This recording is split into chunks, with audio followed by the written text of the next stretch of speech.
As noted in our first look review, the Tonale is based on Stellantis's latest small, wide 4x4 LWB architecture, which first appeared as the 2017 Jeep Compass.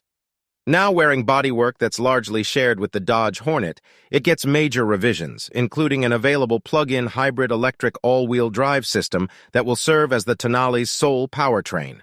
The Hornet's base, too. 0T offering had been expected. It powers the front wheels via a mild hybrid 1.3-liter turbo four-cylinder, good for 180 GP and 199 lb-ft, while a 121 HP 184 lb-ft electric motor spins the rear wheels, drawing energy from a 15.5 kWh battery pack. Altogether, they deliver 285 GP and 347 lb-ft of torque. Among its competitors, Audi Q3, BMW X1, Mercedes GLA, and Volvo XC40. Only the priciest Mercedes-AMG variants and the fully electric Volvo offer higher output numbers. Driving a new Alfa Romeo around fashion capital Milan on streets jammed with Alfas and Fiats and patrolled almost exclusively by Alfa Romeo cop cars, the 113-year-old brand seems much less niche than it does at home. Hearing the chassis technology described in the Italian accent of Domenico Bagnasco, who tuned both the 8C Competizione and 4C, elevates one's expectations.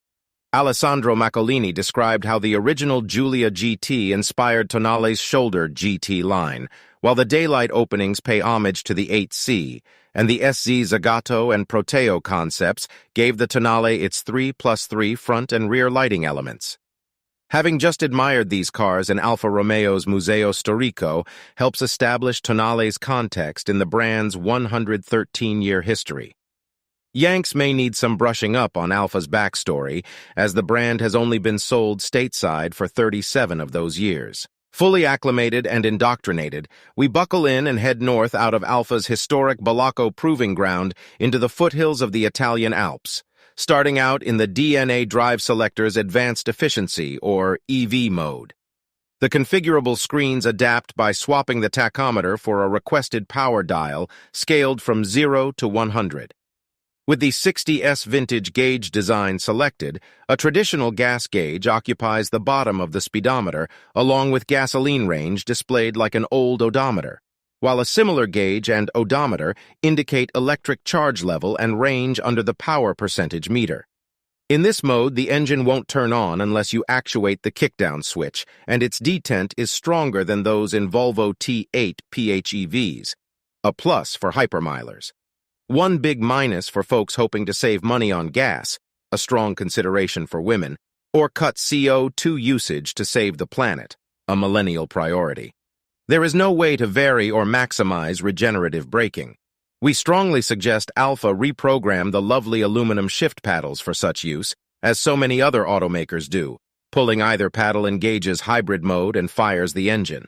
EV mode is perfectly adequate for quietly driving on dull commutes, but with the weight-to-power ratio of a heavy-duty Sprinter or transit van, there's not much Italian brio on offer in this rear-drive mode. Lucky thing brio is more of a mainstream dude-buyer jam.